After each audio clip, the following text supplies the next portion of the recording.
అభ్యాసం చెయ్యండి, సంఘటితం కండి, ఇక యుద్ధానికి సిద్ధం కండి. ఎంతకాలం ఇవన్నీ భరిస్తూ ఉండాలి? తెలీదు.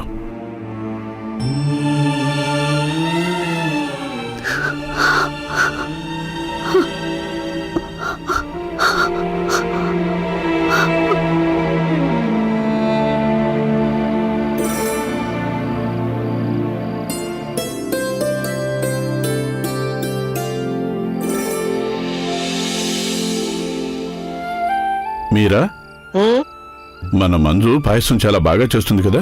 తోని వల్ల చాలా బాగా చేసింది. నానా, అక్క మాత్రమే కాదు, నేను కూడా చేశాను.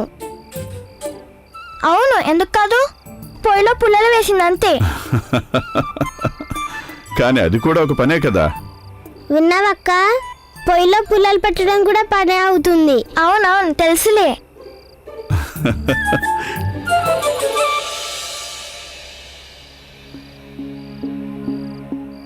నాన్న, నేను మీకు విషయం చెప్పాలి. చెప్పు బాబు. నాన్న, మేము ప్రతిరోజు స్కూల్కి వెళ్తున్నాం. మాతో ఎవ్వరు సరిగ్గా మాట్లాడరు, గురువుగారు మాకు సరిగ్గా చదువు చెప్పరు, ప్రతి విషయానికి మమ్మల్ని అవమానిస్తారు, మాతో ఎవరు కూడా సరిగ్గా ప్రవర్తించరు.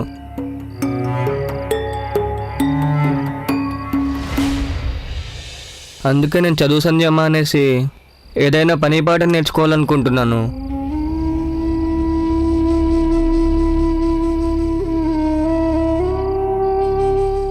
అమ్మా, మన కుటుంబాల్లో మిగతా పిల్లలు కూడా అదే చేస్తున్నారు. అలాగే కొన్ని నెలల తర్వాత నేను మీకు సహాయం కూడా చేయగలను. అవును నానా, నేను కూడా అదే అనుకుంటున్నాను. అయినా స్కూల్ మొత్తంలో మాలాంటి వాళ్ళు, మేము ముగ్గురు అన్న తమ్ముళ్ళు తప్ప చదువుకోవడానికి ఎవ్వరూ రావట్లా. అలాగే అన్నయ్య ఆ విషయంలో చెప్పింది నిజమే. మమ్మల్ని విసిగిస్తున్నారు, పిల్లలైనా కానీ గురువులైనా కానీ.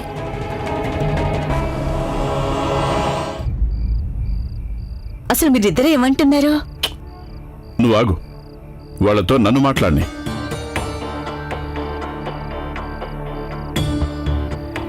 అయితే బాలా, నువ్వింతగా ఆలోచించుకుంటే ఇప్పటికిప్పుడే చెప్పు, నువ్వే పని చేస్తావు? నాన్న, డప్పు వాయిస్తాను.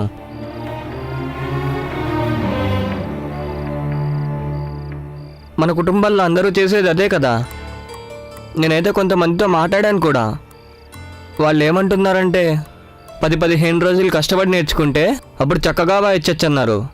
అలాగే కొన్ని నెలల సంపాదన కూడా మొదలవుతుంది.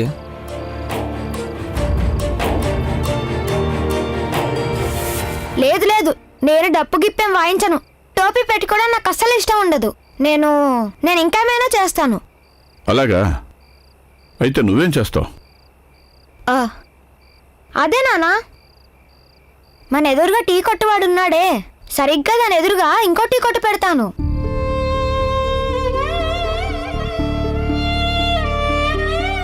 అలాగా? అయితే జనం నీ చేతితో చేసిన టీ తాగడానికి వస్తారనుకుంటున్నావా? మన భీమ్ తన జుట్టు కత్తిరించుకోవడానికి వెళ్ళినప్పుడు అతను జుట్టు కత్తిరించడానికి ఒప్పుకోలేదు. అలాంటి జనం నీ టీ తాగుతారా? నా మాట విను, మన ఈ డప్పు వాయించే పని చేస్తేనే మంచిది, అంతేగా నాన్న? బాబు భీమ్, నీకేమనిపిస్తోంది? డప్పు వాయించే పని మంచిదా, లేక ఆనందన్న టీ కొట్టు మంచిదా? లేదు నాన్న, నేను చదువుకునే తీరుతాను. అలాగే అన్నయ్యలు, మీరిద్దరు కూడా చదువుకోవాలి. మీ ఇద్దరి బుర్రలోకి ఏమైనా ఎక్కిందా? చదువు తప్ప ఇంక దేని గురించి అయినా ఆలోచిస్తే అప్పుడు చితక బాధి కాళ్ళు విరగొడతాను. నువ్వు డప్పు వాయించక్కర్లేదు, నీకు టీ కొట్టు అక్కర్లేదు.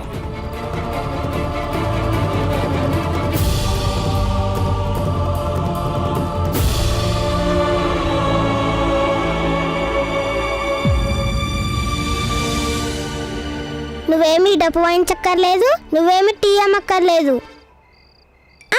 అమ్మా, నాన్న,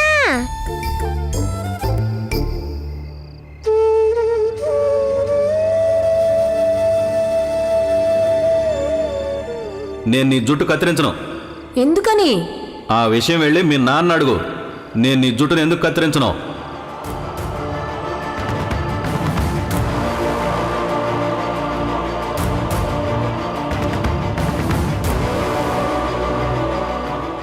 ఈ భాగం ఏదైతే ఉందో ఇందులోని వాళ్ళు తమని తాము గొప్పవాళ్ళు అనుకుంటారు. మనల్ని మనుషులుగా కూడా ఒప్పుకోరు. మన నీడ నుంచి దూరంగా వెళ్ళిపోతారు. ఆ గుడ్డను కూడా నువ్వు నీతో తీసుకెళ్ళు. ఆ గుడ్డని నేను ఇంకెవరికి వాడను. ఒక గేదె వెంట్రుకలు కత్తిరిస్తావా? నాకు చెయ్యవా?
మీ అందరి బుర్రలు ఏమైనా చెడిపోయాయా ఏంటి? నా కొడుకుతో కలిసి వాళ్ళెలా చదువుతారు?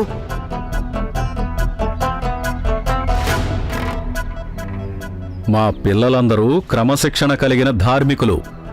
ధర్మం గురించి వాళ్లకు చాలా బాగా తెలుసు. ఈ విద్యాలయంలో అనర్థం జరుగుతోంది. అవును సేట్ గారు, ఉన్నది ఉన్నట్టు చెప్తున్నారు. అవును, మీరు గనక ఇలాగే చేస్తే మేమందరం మా పిల్లల్ని ఈ స్కూల్ నుంచి బయటికి తీసుకెళ్లిపోతాం. శాంతించండి సేట్ గారు. అలాగే విషయం అర్థం చేసుకోండి. ఈ పిల్లలు మీ పిల్లలతో కలిసి చదువుకోవడం లేదు. ఈ పిల్లలు తమ సంచులతో సహా దూరంగా కూర్చుంటున్నారు. మీ పిల్లలకు చాలా దూరంగా, పూర్తిగా బయటే కూర్చుంటున్నారు. మీరు ఈ స్కూల్కి ప్రధానోపాధ్యాయుడి స్థాయిలో ఉండి చదువుకోని మూర్ఖుడిలా మాట్లాడుతున్నారేంటి? ఈ సమాజాన్ని, ఈ దేశాన్ని మా పిల్లలు తీర్చిదిద్దుతారు, వీళ్ళు కాదు. అయినా వీళ్ళేం చేస్తారు? చదువు సంజలనేవి వాళ్ళ బుర్రల్లోకి ఎక్కుతాయా ఏంటి? వాళ్ళని వెంటనే బయటికి గెంటేయమంటున్నాను నేను. అసలు వాళ్ళు ఏ పని కోసమైతే ఉన్నారో అదే చేసుకోండి. అందుకు చదువు సంజల అవసరమేమీ ఉండదు.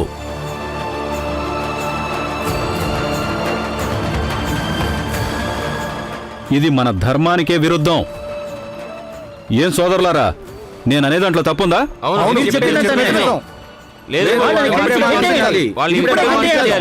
శాంతించండి, అడవుడు పడకండి, శాంతించండి. ప్రభుత్వ నియమాలనేవి కూడా ఉంటాయి. కులం మతం ఆధారంగా మనం ఎవరి పిల్లలైనా బయటికి పంపేయలేం కదా. అది నియమాలకు విరుద్ధం అవుతుంది. అంతేగా గురుగారు?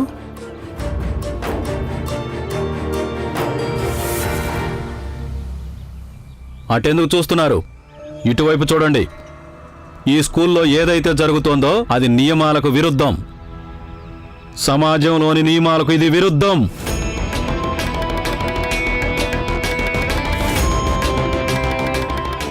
ఇంగ్లీషు వాళ్ళకేం తెలుసు మన సమాజం, మన కులాల గురించి? అలాగే మీకు గనుక ప్రభుత్వ నియమాల గురించి అంత శ్రద్ధ ఉంటే అప్పుడు ఆ పిల్లాడి చేత్తో ఇచ్చిన నీళ్లు తాగి చూపించండి.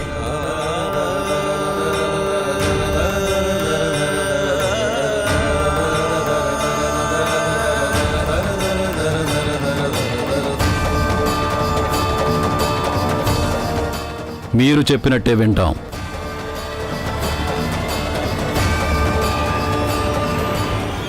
సేట్ గారు, అలా అంటున్నారేంటి మీరు? చదువు నేర్చుకోవడం, నీళ్లు తాగటం రెండు వేరు వేరు విషయాలు. నేనిక్కడికి మీ పనికి మాలిన వాదం వినడానికి ఏమీ రాలేదు. వాళ్ళని గెంటేయమని చెప్పడానికి ఇక్కడికి వచ్చాను నేను. వాళ్ళు ఇక్కడ చదువుకోవడానికి మేమెంత మాత్రం ఒప్పుకోం.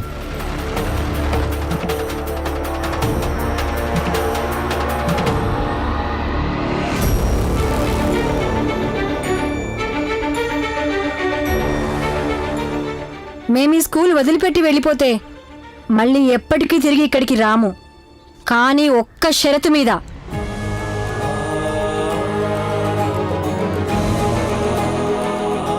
ఏంటా షరతు?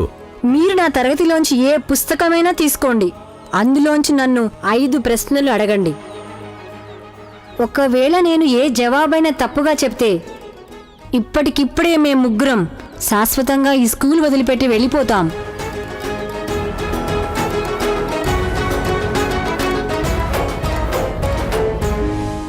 ఒకవేళ నేను గనక మొత్తం 5కు 5 జవాబులు సరిగ్గా సమాధానం చెప్తే అప్పుడు మీరెవ్వరూ ఎప్పటికీ తిరిగి స్కూల్కి రాకూడదు, మమ్మల్ని పంపించేయడానికి.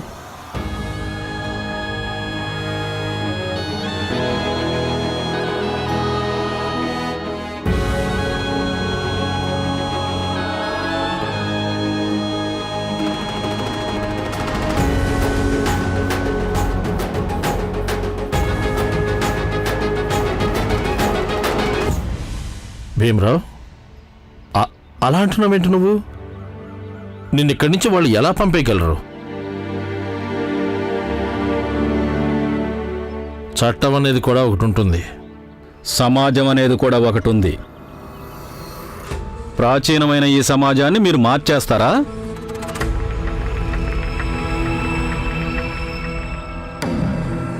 షరతుకు నేను ఒప్పుకుంటున్నాను.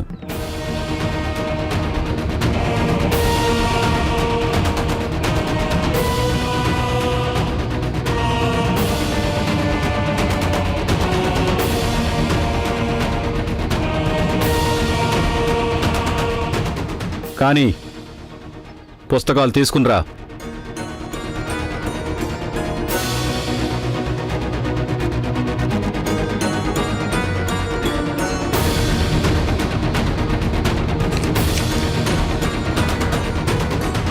సరే చెప్పు, సంస్కృత వర్ణమాలలో ఎన్ని అచ్చులు ఇంకా ఎన్ని హల్లులుంటాయి?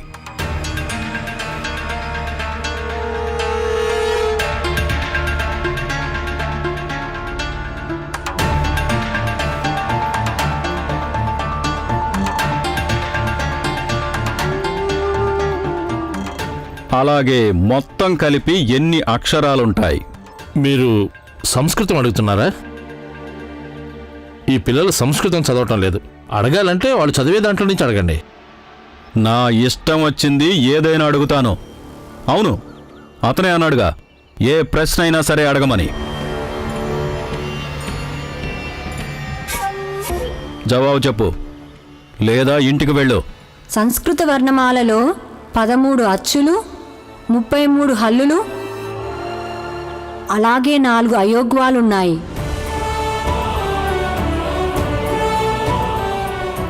అంటే మొత్తం కలిపి 50 అక్షరాలున్నాయి. అందులో అచ్చులు లయసూచికలు, అలాగే హల్లులనేవి అలంకార సూచకాలు.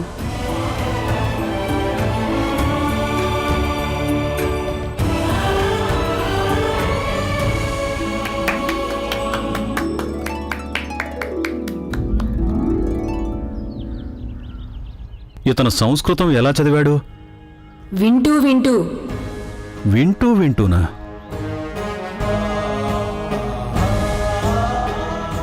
ఏం సేట్ గారు, మీరు వాడి చెవులు లేకుండా చేస్తారా? ఇక మరో ప్రశ్న అడగండి.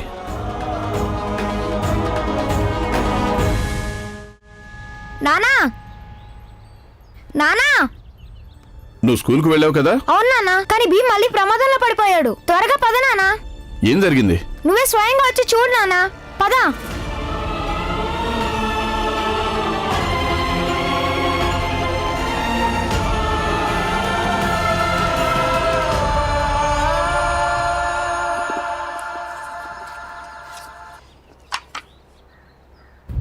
పద్దెనిమిదో ఎక్కని చెప్పు. 18వ ఎక్కమా? ఇప్పటి వరకు వాళ్ళ క్లాసులో అతి కష్టం మీద 2, 3 ఎక్కువ నేర్పుతూ ఉండుంటారు. 18 ఒకట్ల 18, 18 రెండ్ల 36, 18 మూడుల 54, 18 నాలుగుల 72, 18 ఐదుల 90.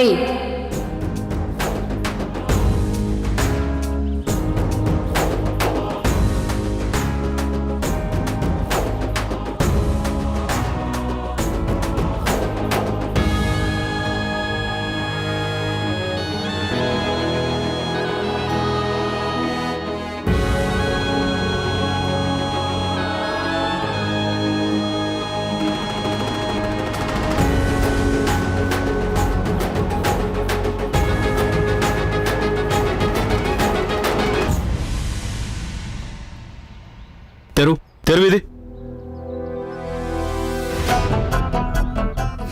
ఇప్పుడు చెప్పు, చూస్తాను.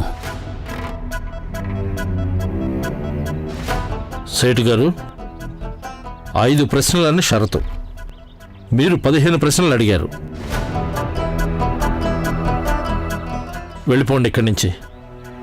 అలాగే ఇంకోసారి ఈ స్కూల్కి ఈ పిల్లల్ని పంపించేసే ఉద్దేశంతో మాత్రం రాకండి.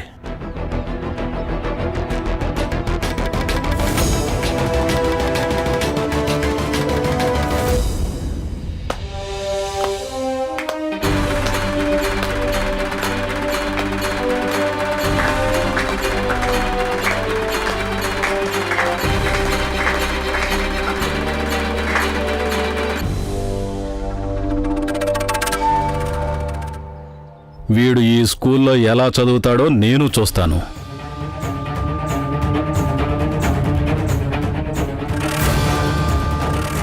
పదండి అందరూ.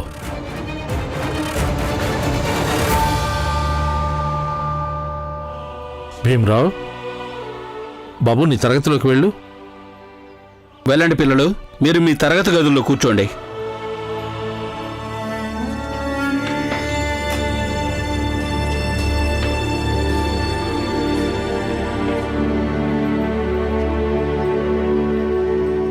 చూడండి, మీ అబ్బాయిలో ఏదో విషయం ఉంది. తనందరికంటే ప్రత్యేకమైన వాడు. మీరు తన చదువు ఎప్పటికీ మాన్పించకండి. ఏదేమైనా సరే. గురువుగారు, నాది కూడా అదే కల భీమ్లాగా. ఎంతవరకు చదువు ఉంటుందో అంతవరకు చదవాలని. ధన్యవాదాలు. సరే. నిన్నటి మంగళ దగ్గర జరిగిన సంఘటన ప్రభావం తన మీద పడకపోవడం మంచిదైంది. భీమరావు మనసు మరింత బలోపేతమైందనిపిస్తోంది. ఈ భీమరావు ఎవడో, అలాగే వాడు బాబు రామ్జీ ఏం చేస్తుంటాడు అతను? సేటు గారు, ఇంతకుముందు ఇంకెక్కడో ఉండేవాళ్ళు, కొత్తగా వచ్చారు ఇక్కడికి. కంపెనీ పట్టణంలో సుబేదార్ అని తెలిసింది. రిటైర్ అయ్యాక ఇక్కడికి వచ్చాడు. అలాగా. సుబేదారు అన్న పొగరు వాడి కొడుకులోనూ కనిపిస్తోంది.